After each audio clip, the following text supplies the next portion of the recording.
Honorable Deputy Chairman of Committees, thank you very much for giving me this opportunity to make some intervention on the votes belonging to institutions coming under the Executive President of this country.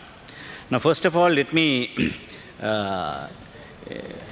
in reply to Honorable Kanchana Wijesekara, he raised this issue of this පාස්කු ඉරිදා සිද්ධිය පිළිබඳව විවාදයකට එන්න ලෑස්ති වෙන්නයි කියලා කිව්වා. අපිට ඒ විස්තර ටික අරන් එන්නයි කියලා කිව්වා. නමුත් කරුණා කරලා අපට අර වෙලුම් 22ක් තියෙනවා. ඒ 22 බාර දෙන්න. ඒක කියවලා අපට ඕන තරම් ඒ විවාදයට එන්න පුළුවන්. Honorable Minister Kanchana Wijesekara. තියෙන්නේ වෙලුම් 22 අපිට ලැබුණා නම්. I'm not disturbing you, honorable member.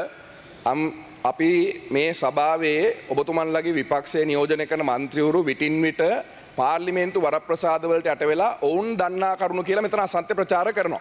අපි ඉල්ලීමක් කරන්නේ අපි දන්න කරුණු කියන්නම් ඔබතුමන්ලා දන්න කරුණු කියන්න ලැබිලා තියෙන තොරතුරුත් එක්ක එන්න විවාදයකට මේ පාර්ලිමේන්තුවෙන් එළියේ ඕනම රූපවාහිනී නාලිකාවක් තෝරගන්න. හැබැයි ඔබතුමන්ලගේ මන්ත්‍රීවරු එන්නේ නැහැ. ඒකට හරෙන් ප්‍රනාන්දු මනුෂ්‍ය බයයි. ඒකට එන්නේ නැහැ. මේ පාර්ලිමේන්තුව ඇතුළේ ඇවිල්ලා කෑ ගැහුවට එළිය ගිහලා මේක කතා කරන්නේ නැහැ. ඒ නිසා Honorable Rauf Hakim. වෙන මොකුත් නෙවෙයි අපිත් එන්න ලෑස්ති. ඒ වෙලුම් ටික අපිට ලබා දුන්නා නම් අපිට පුළුවන් ඒක කරන්න කියලායි මම කියන්නේ. හරි. මම මේ ප්‍රවේශයක් හැටියට මුලින්ම මගේ කතාවේ මේ කොටසට මේ අවධානය යොමු කරනවා විශේෂයෙන්ම. Now the Bar Honorable Minister, what is the point of order? Can I ask you a question? I'm not going to disturb you. You were part of that commission that was appointed by the parliament to look into these Easter attacks. What was your observations? What was the conclusion that you came to? Honorable Minister, Honorable Rauf Hakim, please continue. Honorable Deputy Chairman of Committees, it's good that he raised this question. We have, in our findings, what we found was that there are serious shortcomings in the way the country's entire intelligence infrastructure operates. There had been various problems. That is the very reason why this whole thing got so messed up. There were so many agencies, so many people sending notes to different... Honorable Minister Kanchana Wijesekara. Honorable member, I tabled a letter now that was written to your minister who was in charge of the police force. It has been communicated to him by the intelligence chief that this was going to happen in 2018, 1 year before the Easter attacks. But you all failed to take action according Honorable to that. Rauf Hakim. Not only that, letters sent to the Attorney General's Department had not been looked into for more than 10-15 months. That's the fact that we discovered. Anyway, let us not go into all these horrible details. Now let me come to this point. Now one of the institutions that comes under the President is the Human Rights Commission of this country.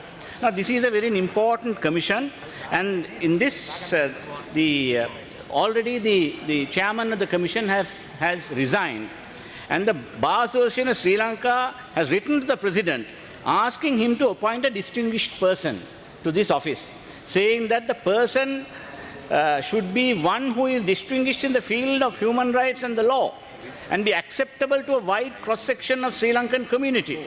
And this is a very important problem, Mr. Deputy Chairman of Committee, because I already know that the 2 names have been sent, and both names, I am sure, are not people who have achieved some eminence in the field of law or know something sufficient enough to be holding that office. Now, this is an important issue. And then there is also a normal practice to see that the ethnic diversity in this country is reflected in the entire commission. And there is no Muslim who is part of this commission as of now. Therefore, this practice that had been there previously has also got to be taken into account. And I am told Mr. Douglas Devananda has raised this issue at the meeting of the Parliamentary Council. And now this is not a place for you to appoint your political cronies and not to appoint people who will be your sycophants trying to come and take on your own political ideology or to carry on your own agenda. The Human Rights Commission has to be a very, very independent commission, and this has also have serious international ramifications. And we already have several problems. And in fact, because of the last commission, we have had very, very distinguished people holding office as chairman. OSM Seniviratna, retired Supreme Court judge, Mr. Faiz Mustafa, a prominent senior lawyer, Radhika Kumaraswamy, Justice Ramanathan, Justice Ananda Kumaraswamy, Justice Priyantha Pereira, and finally Professor Deepika Udugama. And these are very, very distinguished people regarding whom we had no problems at all. And I have no issues with Dr. Jagat Balasuriya, but he was a member of parliament representing a political party. That's not the way to adorn an important independent commission.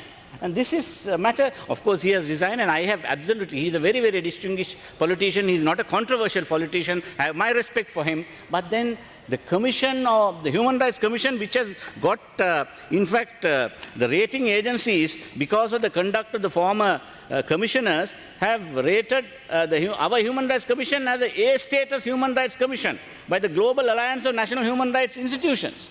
And for an important institution like this, you should not be appointing political cronies. Please see to it that this, again, will not become a tool in the hands of very divisive and partisan people holding positions in such commissions. Now, coming to the other issue, the President had recently appointed a commission again. Now, this President is quite famous for appointing commissions, task forces, and then also publishing gazettes and then reversing them. So this has become a practice. Now for the last 2 years, we have seen this drama being enacted. But now this issue of one country, one law, and the Commission, I would like to advert to certain issues and then refer to certain controversies regarding that. I have spoken about this earlier too. Now regarding the chairmanship of this Commission, there is a serious problem. But then, in this regard, what we must understand is, I believe, as in the past in 1956, when the Sinhala Only Act was enacted, when the Swabhasha problem was raised, and this entire issue was taken to virtually deprive or punish one community, the Tamil community. The whole problem burst into a different dimension. Now today, what we see, now මේ එකම රට එකම නීතිය කියන මුවාවෙන් ඇති කරලා තියෙන මේ කොමිසම පිළිබඳව විශාල ආందోලනයක් රට තුළ තිබෙනවා. මේකේ ඇත්ත පරමාර්ථය කුමක්ද? මේක ඇත්ත පරමාර්ථය කුමක්ද කියන එක පිළිබඳව අපි වැළිය යුතුයි. මේක මේ ස්වභාෂා මේ ව්‍යාපාරය වගේම මේ රටේ විශාල ප්‍රශ්නයකට මුල පිරෙන තවත් වෑයමක් කියලා මේ රට තුළ ආందోලනාත්මක තත්ත්වයක් තියෙන බව මම කියා සිටිය යුතුයි. ඒකට මේ කාරණා ටිකක් මම පෙන්වන්න කළ යුතුයි. දැන් 1956 ඉංග්‍රීසි භාෂ පිළිබඳව තිබුණු මේ ප්‍රශ්නය වළඳගෙන මේක වෙනත් ආකාරයකට ද්‍රවිඩ ජනතාවට තමන්ගේ භාෂා අයිතිය උදර ගැනීමේ උත්සාහයක් කළා.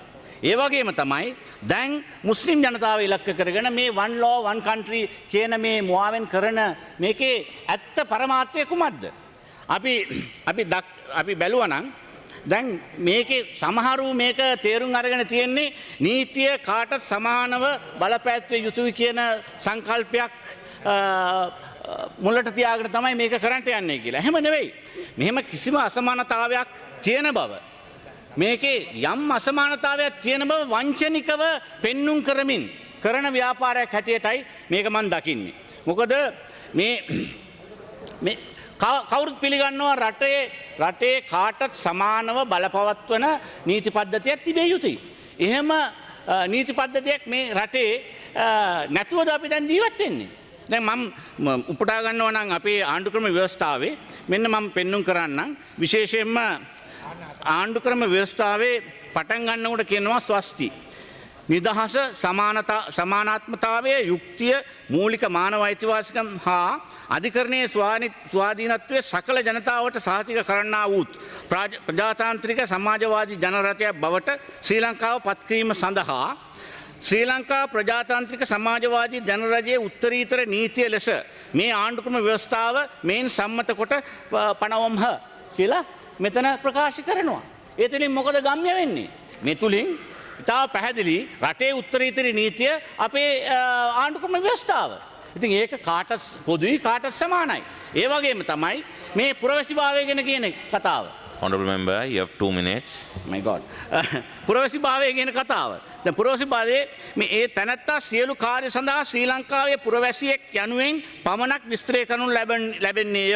පුරවැසි තත්ත්වය අත්කරනු ලැබූ ආකාරය එනම් පරම්පරාවෙන්ද නැතහොත් ලියාපදිංචි වීමෙන්ද යනු සලකා කවර වූ හෝ කාර්ය සඳහා ශ්‍රී ලංකාවේ පුරවැසියන් විශේෂා නොදැක්විය යුත්තේය. ඉතින් every citizen is equal and that is what the constitution says. So what is this whole issue of one country one law? Now we have අපේ දණ්ඩ නීති සංග්‍රහය 1883 අපිට ලැබිච්ච එකක්. ඒ වගේම දණ්ඩ නීති විධිවිධාන සංග්‍රහය 1898 සිවිල් විධිවිධාන සංග්‍රහය 1889 සාක්ෂි ආඥා පනත 1895. ඉතින් ඒ වගේම මේ රටේ විවිධ නීති තියෙනවා. අපේ සිවිල් නීති යටතේ දැන් අපේ තියෙනවා රෝමානු ලන්දේසි නීතිය. අපේ නීතිය තුල තියෙන නොයෙකුත් සංකල්ප රෝමානු ලන්දේසි නීතිය යටතේ පවත්වන සංකල්ප තියෙනවා අපේ නීති පද්ධතියේ. ඉතින් ඇත්තටම දකුණු අප්‍රිකාවේ සහ ශ්‍රී ලංකාවේ විතරයි ඒක බලපාන්නේ. නෙදර්ලන්තයේ පවා දැන් රෝමානු ලන්දේසි නීතිය පවතින්නේ නැහැ. ඉතින් ඒ වගේම විදේශිකයන්ගේ නීතිය තමයි වැඩිම අපි ළඟ තියෙන්නේ ඉංග්‍රීසි නීතිය. අපේ දණ්ඩ නීති සංග්‍රහය, දණ්ඩ නීති මේ විධිවිධාන සංග්‍රහය. ඉතින් ඒ වගේ සිවිල් හැම නීතියක්ම විදේශ නීතිවල උපුටාගත් කොටස් තමයි. Sorry, you have got 2 more minutes. You got 2 more minutes. එක ජන කොටසගේ පුද්ගලික නීති පිළිබඳව තියෙන නොයෙකුත් ප්‍රශ්න අරගෙන ජනතාව අතරේ අවශ්‍ය නැති කුතුහලයක් ඇති කිරීමේ නැත්නම් විරසකයක් ඇති කිරීමේ ඒ අයිතිවාසිකම් මුදුරා ගැනීමේ උත්සාහයෙන් මේ නිතරම වෛරය ක්‍රෝධය වපිරෙන කතා කියන හිමිනමක් සභාපතිත්වයට පත් කරලා කරන්න යන ව්‍යායාමයෙන් නැවත වාරයක් 1956 කරපු දෙයක් වගේ මුස්ලිම් ජනතාවගෙන් පරිගන්න කරන වෑයමක් හැටියටයි අපි මේක දකින්නේ කියලා කියමින් මගේ මේ කරුණු කීපයක් කීමට ලබා දුන්න අවස්ථාවට ස්තුතිවන්ත වෙමින් මම සමා කරන ස්තුතියි.